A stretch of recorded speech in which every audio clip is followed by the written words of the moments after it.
अस्सलाम वालेकुम, क्या हाल चाल। उम्मीद करते हैं कि आप खैरियत से होंगे और हमारी दुआ है कि आप हमेशा खुश रहें, हंसते और मुस्कुराते रहें और इसी तरह अपना प्यार दिखाते रहें। बिल्कुल जी, मेरा नाम मुअज़्ज़म है। मैं हूं तारिक महमूद। मेरा नाम मोहम्मद यूसुफ। तो आज हम जिस वीडियो पर रिएक्ट करने जा रहे हैं, वीडियो का टाइटल है Russia and China warn Quad with military jets.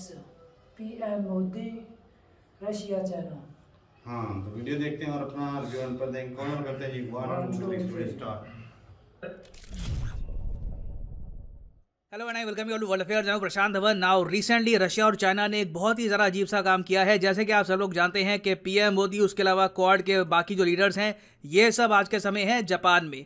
अब जब ये सब लीडर्स जापान में थे, मीटिंग हो रही थी, उसी वक्त रशिया और चाइना ने अपने बॉम्बर एयरक्राफ्ट रवाना कर दिए और इस बात को दुनिया भर का मीडिया कवर कर रहा है, चाहे जापानीज मीडिया हो, Indian media, Australian media, American media. यहाँ पर आप देख पाओगे Russia China fighter jets flew near as PM Modi was at Quad meet, ये कहा है जापान के रक्षा मंत्री ने। नाउ यहाँ पर फाइटर जेट लिखा है, मगर एक्चुअली में ये बॉम्बर्स थे। मैंने इस पर और रिसर्च करी है और इन लोगों ने एक्चुअली क्या किया था, रशिया और चाइना ने पहले अपने बॉम्बर एयरक्राफ्ट जापान की तरफ ये लोग लेके जा रहे थे। उसके बाद जब लगा कि जापान की एयरफोर्स रिटेलिएशन में अपने फाइटर जेट यहाँ पे रवाना कर देगी, तब रशिया और चाइना के जो बॉम्बर्स हैं ये चुपचाप जापान का जो एयर डिफेंस जोन है इसके साइड से चले गए। और कुछ रिपोर्ट ये भी कह रही है कि चाइना ने जापान को अपनी नेवी से भी थोड़ा बहुत घेर लिया था। ये अपने आप में मैं कहूँगा एक बहुत ज़्यादा खराब मूव है रशिया और चाइना द्वारा, क्योंकि इस क्वाड समिट में दोनों देशों के अगेंस्ट कोई भी स्टेटमेंट नहीं दी गई। इसलिए दुनिया शॉक्ड है, क्योंकि पूरी क्वाड का आप अगर टेक्स्ट पढ़ोगे, जो मेन यहाँ पर डिक्लेरेशन निकल के आई है, उसमें रशिया और चाइना को डायरेक्टली मेंशन भी नहीं किया गया। तब भी ये दोनों अल्ट्रा अग्रेसिव कंट्रीज ये सब कर रही है ड्यूरिंग द क्वाड समिट। तो डिस्कस करेंगे यहाँ पर हुआ क्या है, बहुत कुछ आपको जानने को मिलेगा। मगर आगे बढ़ने से पहले आपसे एक क्वेश्चन पूछूंगा। क्वेश्चन यहाँ पर यह है कि 75th edition of World Health Assembly आज के समय काफी न्यूज में है। जो WHO है, वर्ल्ड हेल्थ ऑर्गेनाइजेशन, इसी के अंडर होती है वर्ल्ड हेल्थ असेंबली हर साल। तो आपको बताना है कि 2022 में वर्ल्ड हेल्थ असेंबली कहां पर हो रही है। यह है यहाँ पे आपकी ऑप्शन, रोम, पेरिस, जिनेवा या फिर न्यूयॉर्क। कमेंट सेक्शन में करो उत्तर, सही आंसर आपको मिलेगा वीडियो के अंत में। ना इस वक्त हम लोग हैं व्हाइट हाउस की वेबसाइट पे और यहाँ पर आप देख पाओगे ये है क्वाड लीडर्स की जॉइंट स्टेटमेंट। इसका मतलब ये है कि जो सारे क्वाड लीडर्स हैं ये मिलकर क्या सोचते हैं। ना बाकी जो क्वाड कंट्रीज हैं, प्राइमरली जापान, ऑस्ट्रेलिया, यूएस, ये ऑब्वियसली इस स्टेटमेंट में चाइना, रशिया को टारगेट करना चाहते थे। ना इंडिया ने यहाँ पर रशिया का जो मेंशन है इसको ब्लॉक कर दिया। ये काफ़ी बार कहा जा रहा है, यूएस मीडिया ने रिपोर्ट किया इसको, कि इंडिया के दबाव में आकर या फिर इंडिया के स्टांस की वजह से इस स्टेटमेंट पे रशिया का डायरेक्टली कोई मेंशन नहीं किया गया। और लिटरली आप अगर देखोगे, मैं अगर टाइप करूँ रशिया, नथिंग, पूरी स्टेटमेंट में आपको रशिया का मेंशन नहीं मिलेगा। सबसे इंटरेस्टिंग बात पता है क्या है, कि इंडिया का आज के समय प्रभाव इतना है क्वाड में कि जो 26/11 के हमले हुए थे उसके बारे में यहाँ पे आपको मेंशन मिलेगा। यहाँ अगर मैं आपको यहाँ पर दिखाऊं तो यहाँ पे आप देख पाओगे जो 26/11 का टेररिस्ट अटैक किया था पाकिस्तान ने इंडिया पर, इसका यहाँ पर मेंशन है, इसकी निंदा करी गई है।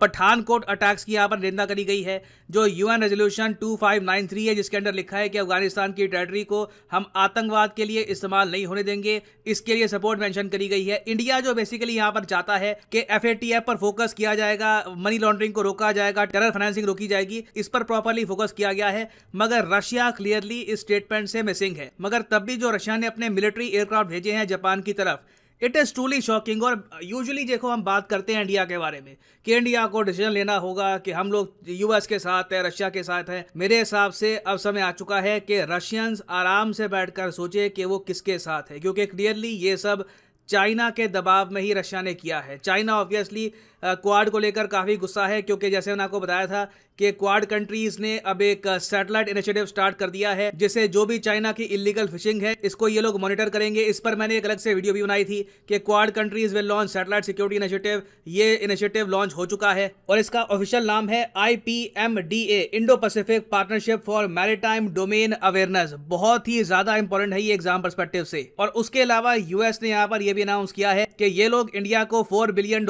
इन्वेस्टमेंट के रूप में और प्रोवाइड करेंगे इन वेरियस सेक्टर्स जैसे कि agriculture, renewable energy and various other sectors. तो मैं समझ सकता हूं कि ये सब देखकर चाइना को गुस्सा आया होगा और ऑफ कोर्स जो बाइडेन ने ये भी कह दिया था कि ताइवान के इशू को लेकर यूएस मिलिटरीली भी इन्वॉल्व हो जाएगा। हालांकि व्हाइट हाउस ने बाद में कहा कि इनकी स्टेटमेंट फैक्चुअली करेक्ट है नहीं, पर चाइना बाइडेन की स्टेटमेंट को लेकर भी गुस्सा था। तो मैं अज्यूम कर सकता हूं कि बिल्कुल चाइना ने यहाँ पर डेफिनेटली सोचा होगा कि ये लोग एक बार को क्वाड कंट्रीज को थोड़ा सा खड़खड़ा के आ जाएंगे। मगर रशिया चाइना को ज्वाइन करके बिना बात पे अपने रिलेशंस इंडिया के साथ, जापान के साथ, इवन मैं कहूँगा ऑस्ट्रेलिया के साथ और ज्यादा खराब कर रहा है ना। यहाँ पे हो सकता है कि आप में से कुछ लोग जो जियोपॉलिटिक्स की वीडियो लंबे समय से देखने हैं वो लोग यहाँ पर ऐड करें, मगर रशिया और जापान का भी तो एक डिस्प्यूट है कोरियल टापुओं को लेकर। रिसेंटली इस पर काफी न्यूज भी आई थी।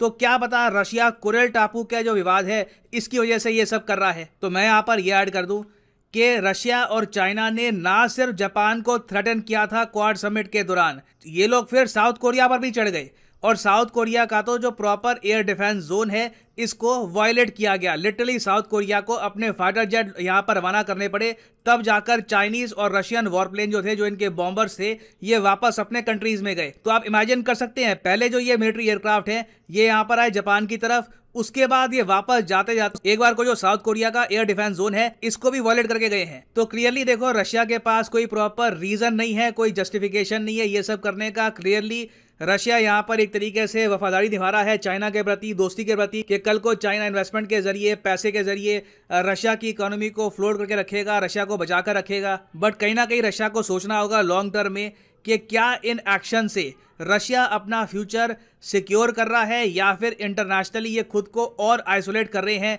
चाइना के साथ लगातार खुद को अलाइन करके। ना ऑब्वियसली आप मुझसे यही पूछोगे कि रशिया और चाइना ये सब कर रहे थे तो उसके बाद साउथ कोरिया, जापान ने डिप्लोमेटिकली पूछा नहीं कि आप लोग क्या कर रहे हो, ये यहाँ पे समिट चल रहा है, एग्रीमेंट साइन हो रहे हैं, आप यहाँ पर हमको थ्रेटन कर रहे हो विद फाइटर जेट्स। तो रशिया और चाइना ने इसके जवाब में ये कहा कि देखिए हमारा तो चल रहा था युद्ध अभ्यास, तो हम तो हमारे हिसाब से युद्ध अभ्यास में जो हमको करना था वो हम कर रहे थे, मगर ये कहीं पर एक्सप्लेन नहीं करता कि जो युद्ध अभ्यास साउथ चाइना सी के आसपास हो रहा था वो अचानक से साउथ कोरिया, जापान की तरफ कैसे चला गया।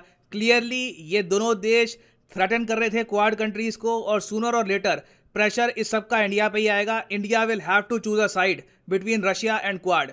ना वापस आते हैं हमने एमसीक्यू पे कि what is the avenue of the 75th edition of the World Health Assembly. तो सही उत्तर इसका है option C is the right answer. Geneva में हो रही है 75th वर्ल्ड हेल्थ असेंबली और यहाँ पर भी सैडली ताइवान को एक सीट नहीं मिली। बड़ी कोशिश करी कई देशों ने मगर ताइवान को ब्लॉक कर दिया चाइना ने।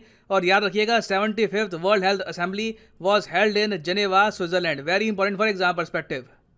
एंड फाइनली यहाँ पर मैं ये भी ऐड कर दूं कि आप अगर किसी भी एग्जाम की तैयारी कर रहे हैं, चाहे IIT, JEE, NEET, bank, SSC, UPSC, आप परचेज कर सकते हैं अकेडमी के क्वालिटी कोर्सेज। सिंपली जाओ कमेंट सेक्शन में, यहाँ पे आपको मिलेगा link. For example let's say आप प्रिपेयर कर रहे हैं फॉर UPSC, क्लिक करिए UPSC पर और यहाँ पे आप परचेज कर पाएंगे अकेडमी का यूनिक कोर्स जिसमें आपको हैवी सेविंग होती है अगर आप यूज़ करते हैं प्रोमो कोड PD10। मान लीजिए अगर आपके पास अभी है 1-2 साल का टाइम, आराम से आप 2024-25 में UPSC का अटेम्प्ट देना चाहते हैं तो जो 24 महीने का कोर्स है ये आप कर सकते हैं परचेज। मगर जो प्राइसेस यहाँ पर लिखे हैं ये पे करने की आवश्यकता नहीं है। सिंपली यहाँ पे अगर आप कोड यूज़ करते हो PD10 तो प्राइसेस गिरने यहाँ पर स्टार्ट हो जाएंगे। The prices will just start falling.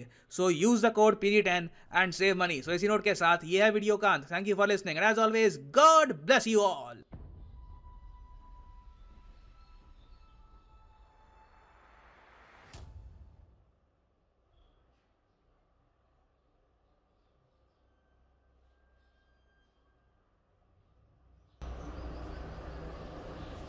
चलें जी, वीडियो ख़त्म हो गई है और जो रशिया और चाइना ने किया गलत किया, ऐसा बनता नहीं था। क्योंकि देखा जाए तो इंडिया जो है हर हाल में रशिया को सपोर्ट कर रहा है। इस जंग की हालत में भी रशिया से चीज़ें खरीद रहा है। तो रशिया को इस तरह करना नहीं चाहिए क्योंकि इंडिया भी था और इंडिया की वजह से वो जो क्वाड समिट हुई उसमें रशिया को निशाना नहीं बनने दिया। तो रशिया की तो बात ही नहीं होती, लेकिन फिर भी अगर रशिया इस तरह जाके एग्रेसिव होता है तो उसको भेजना नहीं चाहिए। अच्छा, फिर भी ना इंडिया ने रशिया की फिर भी लाज रख ली, मतलब उसके अंदर स्टेटमेंट के अंदर उसका नाम नहीं डाला। हाँ। चाइना पे सिर्फ टारगेट किया गया है। तो बेसिकली शैतान जो है वो तो चाइना ही है। चाइना चाइना बाहर रहा है ना उसे। चाइना उसको बोल रहा है ना, अगर कल को तेरे ताल्लुकात ये टूट जाए तो मैं आपको संभालूंगा, इकोनॉमी के लिहाज से पैसे मुझे देने का या आपके साथ हाँ, तो तजारत रशिया करना। वालों को भी तो ये ठीक है। दिखाई दे रहा है और ना, अच्छा कहा तारक भाई, है कि पहले हम भारत बोलते में थे इंडिया को अगर एक ऑप्शन दीजिए आप चाइना और अमेरिका, रूस या अमेरिका में, तो किसको सिलेक्ट करेंगे? तो इंडिया के लिए फायदेमंद चाइना और अमेरिका का। अमेरिका लेकिन ये अब क्योंकि रूस के तो पास already अगर option चाइना है। की गोदी में जा चुका है। रूस के पास अब ऑप्शन देना, अगर आप चाइना को रखेंगे या इंडिया को, तो वो चाइना को सिलेक्ट करेगा, रूस इंडिया को इतनी। और भाई उसको पता है कि इकोनॉमी किसकी ज्यादा स्ट्रांग है, हाँ। चाइना की है, इंडिया तो अमेरिका की तरफ है ना, मतलब ऐसी बात है। ज्यादातर कोशिश तो होगी क्योंकि रूस और चाइना ये हालांकि इसके अंदर ये भी हो सकता है ना, रूस जब वो चाहता है भी इंडिया घुटने टेके, क्योंकि इंडिया के जो 70% हथियार वो उधर से आते हैं। अरे नहीं उसकी ऐसा maintenance भी उधर से भी आते हैं ना, उन्हें उनके जेब में तो बेसिकली है भाई नहीं। साहब, नहीं, चाइना जो basically। चोरियां कर रहा है ना दूसरों के समुद्रों से, वो इंडो पैसिफिक वाले मामले में, तो अब उन्होंने निगरानी के लिए सैटेलाइट छोड़े हैं। ज्यादा तकलीफ उनको उस बात की हो रही है, तो ये क्वाड के पीछे हाथ धोकर पड़े हुए हैं। असल मकसद तो वाकई ये है कि क्वाड के, लेकिन देखा जाए तो अमेरिका के भी खिलाफ है चाइना, इंडिया के भी खिलाफ है और जापान के खिलाफ है, और क्वाड के तो बिल्कुल खिलाफ है ना चाइना, तो रशिया को वो इस्तेमाल कर रहा है। और रशिया की बात करें, उसकी तो खिलाफत ज़्यादातर देखा जाए तो सिर्फ और सिर्फ अमेरिका से, बाकी जो दूसरे कंट्री हैं उनसे इतनी ज़्यादा खिलाफत नहीं बाकी है। तीनों से भी अपने ताल्लुकात खराब कर रहा है। ऐसा करना नहीं चाहिए। और चाइना जो है, चाइना की बात इसका करें, जो खिमादा है इसको फ्यूचर के अंदर भुगतना पड़ेगा। अगर कल को चाइना ने भी इसे हाथ पीछे उठा लिया हो तो फिर सकता उसका है। क्या बनेगा? चाइना तो पूरी दुनिया के साथ तो नहीं ना लड़ाई कर सकता। मतलब करंट अपना फायदा देख रहा है ना, बाद में पता नहीं वो क्या चाइना तो करेगा। इस्तेमाल करता है ना, करता रशिया है।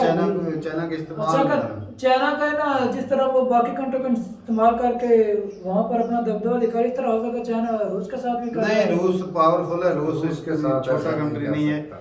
ये बड़े छोटे कंट्रियों के साथ इस भाई तरह उसका चाइना करता है। ताल्लुकात तो खराब करवा रहा है ना। हाँ, पीछे से दुनिया भी में लगा उससे ना, हाँ, दूसरे यही कंट्री करना से है। ताल्लुकात ताल्लुकात खराब कर वैसे भी अमेरिका की वजह से रशिया के दूसरे कंट्री के साथ इतने ज़्यादा अच्छे ताल्लुकात नहीं है, और ताल्लुकात सिर्फ इसलिए क्योंकि रशिया की दुनिया को ज़रूरत है, क्योंकि इधर से गैस, कोयला, मदनियात, जेरा जमीन मादनियात बहुत ज़्यादा सुपर पावर निकली, हथियार लोग आर्मी के इधर से लिहाज से हथियार जो बहुत ज्यादा खरीदते हैं। मतलब एक्सपोर्ट बहुत ज्यादा फर्टिलाइजर डॉक्टर वगैरह बहुत ज्यादा यानी कि सबसे ज़्यादा तारक भाई, हाँ, भाई दुनिया में जितना सबसे ज्यादा ज्यादा वही ना, है। दुनिया की ज़रूरत है, तेल बहुत भी ज्यादा कुदरती वसाइल दुनिया का अल्लाह सबसे ने बड़ा दी है। एक्सपोर्टर है ना, तेल का। और भाई वो सर बोल रहे थे ना, डायमंड सबसे ज्यादा उधर से निकलता है। हाँ, रूस से। 27% तो डायमंड हाँ, ये रशिया अगर से- 100 डायमंड है ना, उसमें से 100 तो उधर से निकल रहा है। सही बात। जिससे इंडिया जो है उसको परचेज करके उसको चाइना पैसा बेच रहा ने है। यूं ही उसके कंधे पे हाथ नहीं रखा हुआ है। चाइना को बहुत से कुछ ना वहाँ कुछ से फायदा इंटरेस्ट हासिल होता है करना कंट्रीज का आपस में चलो लेन भाई देन का। ठीक है, अब बताइएगा कि इसके मेन मकसद जो था, ये समिट जो ये जो मीटिंग हुई थी क्वाड की,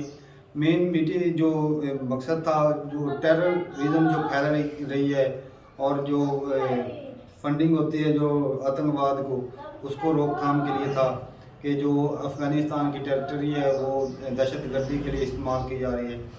तो ये दहशतगर्दी को रोकने के लिए जो भी किया जा रहा है बहुत बढ़िया है, बड़ा अच्छा लगा। और जो भी मासूम लोगों की जान लेते हैं वो बड़े घटिया लोग होते हैं भाई। जिस तरह तारक भाई इंडिया ने न्यूट्रल होकर बताया है ना क्वाड को, मतलब कि क्वाड वालों ने बोला था इंडिया को भी आप खिलाफ बोलो, रूस के खिलाफ जाओ, लेकिन चाइना नहीं गया। इस तरह रूस को भी चाहिए चाइना के जो चुंगल में फंस कर अपने ताल्लुकात इंडिया से खराब ना करे। सही बात है, सही बात है। लेकिन देखा जाए तो मौजूद अगर रशिया को इंडिया और चाइना में से एक चीज चूज करनी पड़ेगी तो वो चाइना चाइना का को choose जिस तरह उसने ये हरकत की है ना, इससे तो यही जाएगा। और इस हरकत की वजह से इंडिया और रशिया के जो ताल्लुकात हैं उसमें कोई फर्क पड़ेगा या नहीं पड़ेगा, जरूर बताइए कमेंट सेक्शन में। मिलते नहीं मेरे साथ, तब तक के लिए इजाजत दें। अल्लाह अल्लाह हाफ़िज़। हाफ़िज़।